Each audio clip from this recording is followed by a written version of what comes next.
During the course, you'll be hearing from a number of those experts, ranging from psychologists to counsellors, as well as from teachers and lots of parents and teenagers themselves. Parent faces challenges. While having young children is generally the most demanding stage physically, having teenagers is usually the most demanding stage emotionally.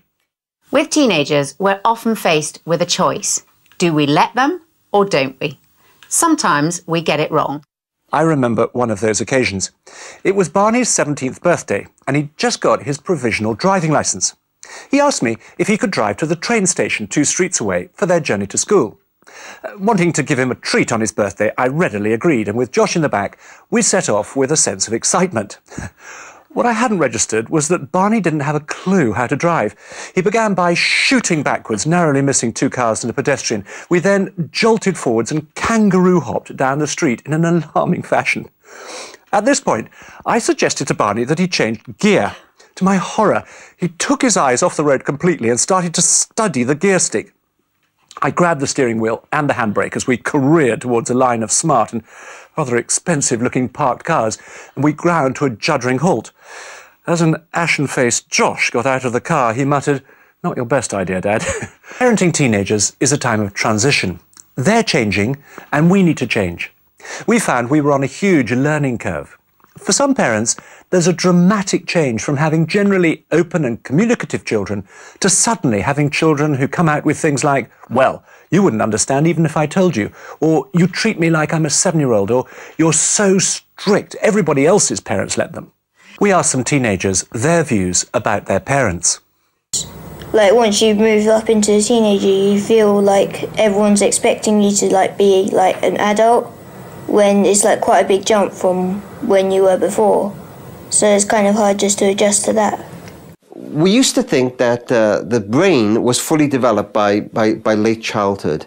We always knew there was a burst of brain activity around toddlerhood, but what they discovered was there's a similar burst of brain growth around puberty.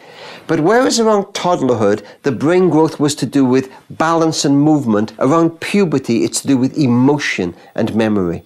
If being around your teenage daughter is like sitting at the foot of an emotional volcano, you're not that far from the mark. If you've ever said to your teenager, you're behaving like a 2-year-old, again, you're not that far from the mark. But the last bit to develop is at the prefrontal cortex here, and it's the bit of the brain that psychologists call the brain's policeman.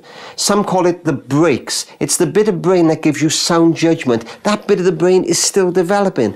So we say, how can you think of skateboarding off a 20-foot high wall? Why don't you put your seatbelt on? That bit of the brain is still growing.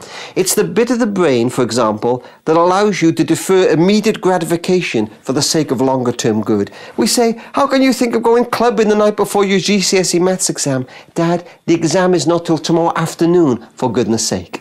That bit of the brain is still developing. And that's why it's important to just get our teenagers through. Just hang in there with them. They are literally a work in progress.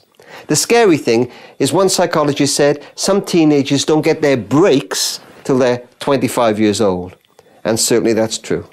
Another area in which the brain is still developing has to do with reading emotions and understanding the emotional significance of things that are said. So when parents get really distressed, which they do, because it seems that their children don't care about the upset that they're causing, it's not because their children don't care, it's because their brains are not computing the fact that they are causing this distress to other people.